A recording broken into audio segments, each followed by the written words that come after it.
Hi, this is Shoshanah Shear of BeAHappyMom.com, and in today's video I'd like to complete the series that I started on finding work as an occupational therapist. Complete meaning that these are the countries that I've worked in as an occupational therapist. If you're interested in hearing about working as an occupational therapist in another country, I am preparing a number of interviews, and I'll be happy to interview therapists in other countries if that's of interest. So if you're interested, please put a comment or say yes. Let me know somehow in the comments below or via my website, and I'll be happy to consider that for a future interview. Today I'd like to speak about finding work as an occupational therapist in Israel. And there's quite a lot of information related to this, so I'm going to actually break it down and put some of it in this video, and some of it I'm going to follow up in a different video, and I'll explain to you in a few minutes why that is. The first thing that you're going to have to do is to take your degree. This is presuming that you're coming to Israel from another country already trained as an occupational therapist. My experience has been coming here having trained in South Africa and obtained other work experience in England and America before coming here. I'm not so familiar with what the procedure would be if you've trained as an occupational therapist in Israel, so I'm not getting into that at all. If you've come here, if you've trained already as an occupational therapist, your first step and your first task that you'd need to do is to take your degree to what's called Misrad HaChinuch, which is the Ministry of Education, and there's a little bit of a time process for them to check and do whatever it is that's necessary in order to make sure that your degree is recognized by the Misrad HaChinuch here in Israel. The next thing you're going to have to do is to take your degree and any certificates and any other information that you have to the Misrad HaBriyut, that's the Ministry of Health. So there are two departments that you're going to need to take your license, your degree, and any other information you have to Misrad HaChinuch and Misrad HaBriyut. The next thing you're going to need to do, and you can be doing it concurrently with the whole time process for Misrad HaChinuch to complete their checking, is to learn Hebrew. And you need to have your Hebrew of a level that you can be able to interact with your clients, whether they're patients, students, residents. That depends if you're working in a hospital, a school, an old-aged home, or in a different facility. So hence the different wording as to what you'd call your clients. You're going to need to be able to interact with your clients in Hebrew. The majority of settings that you're going to be working with will have at least some of your patients who are going to be Hebrew speakers. It is Israel. Hebrew is the language of the country, and so you're going to need to speak Hebrew. In addition to interacting with both your clients and the rest of the team, you're going to need to be able to participate in team meetings, and that means that your Hebrew needs to be of a level not only that you can speak with your clients or any therapists, doctors, teachers, and so on individually, but you need to be able to speak in a group setting, and that is a different skill required. So your Hebrew and your hearing needs to be of a level that you can be able to interact in team meetings. The next skill that you're going to need is to be able to read either referrals, treatment notes, medical records, and so on that comes from or is found both typed and in writing. That's mostly going to be in Hebrew. And lastly, you're going to need to be able to write your reports, which is going to be written in Hebrew, and so your Hebrew has to be of a level that you can be able to function really at a quite a high level. Your Hebrew skills need to be good. So in a different video, we'll get into some tips as to how to improve your Hebrew skills. For now, let's continue the process. Once you have your degree going through its process with Misrad HaBriyut and Misrad HaChinuch, and you're getting your Hebrew skills up to scratch, in addition to your basic Ulpan, I would highly recommend that you continue on and do a 3-month medical Ulpan. That's going to give you the terminology that you need in Hebrew, and don't be alarmed, but quite a number of the terms are going to actually be in English, but written in Hebrew. So get your reading right, that you can be able to figure out when a word is actually English, but written in Hebrew letters, and when it's a Hebrew word, or whether it's a word from a different language. So do your medical Ulpan also. The next step differs now to what it was when I came and I got my license.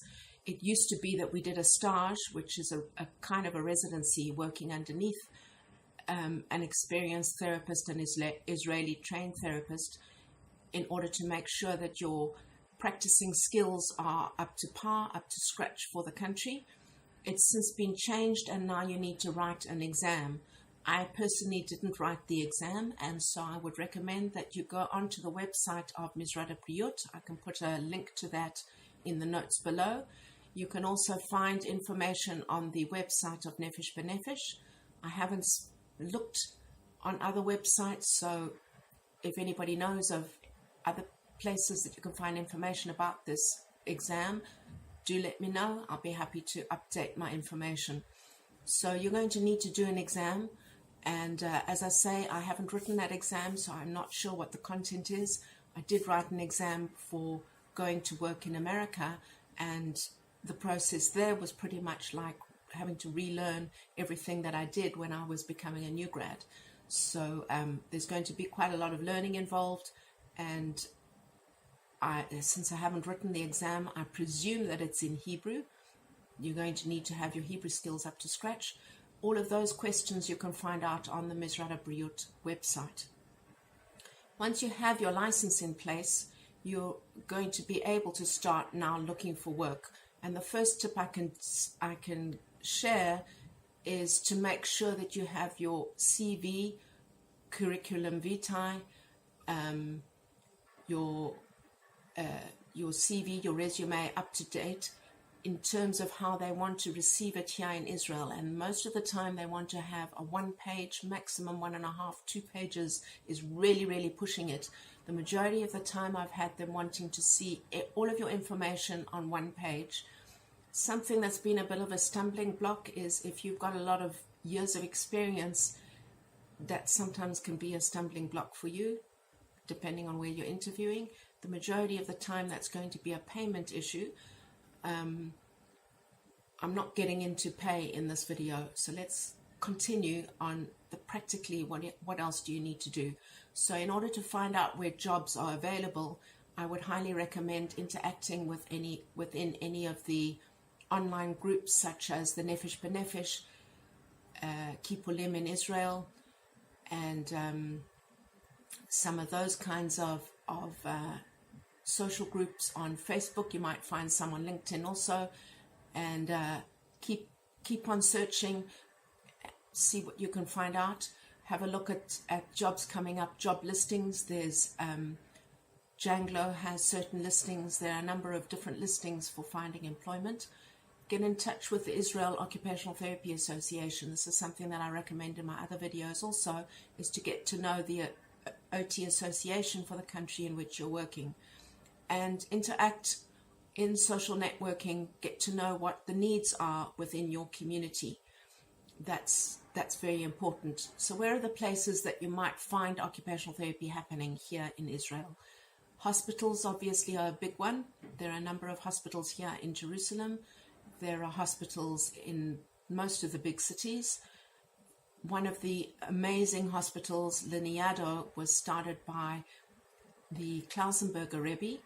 I still would love to get to meet, I wouldn't get to meet that Klausenberger Rebbe. He is no longer in this world, but I would love to get to visit that hospital. There's amazing stories about it. So finding out and being in touch with the hospitals in Israel is one way. There's also occupational therapy happening in the schools, and this would be both the secular education, which you'd find mostly through Misrad HaChinuch, and there's another strain of education, another branch of education for the Torah observant or the religious schools. There's also occupational therapy happening in preschools, developmental clinics in old aged homes, and there's a certain amount of work happening for war veterans. Obviously, in Israel, we have a number of wars taking place all the time, and so rehab happening for our soldiers is a big one, and an area in which occupational therapy is obviously happening also. Those are the main places in which you'll find occupational therapy, and you can quite simply, sometimes I've just gone through and made a list for myself of certain places that, for example, the old aged homes. At one stage I was looking into working in any of the old aged homes, and I made a list for myself as to the old aged homes in the areas in and around Jerusalem, contacted them, set up an appointment for an interview, and in another video, if you like, we can go through some of the things that you might come across when interviewing in Israel. If you have any other specific questions, do put a comment in the comments below, and I'll be happy to answer it in another video. I hope that's given you a little bit of insight as to what's required to work here in Israel as an occupational therapist. If you noticed my videos, some of the work that I'm doing in occupational therapy now is a little bit different. It's expanding the scope of occupational therapy, and there are a number of other things that I'm doing that are non-clinical. So if you have questions related to that, do be in touch, and I hope this video has been useful to you. Shoshanah Shear from beahappymom.com. Ciao for now.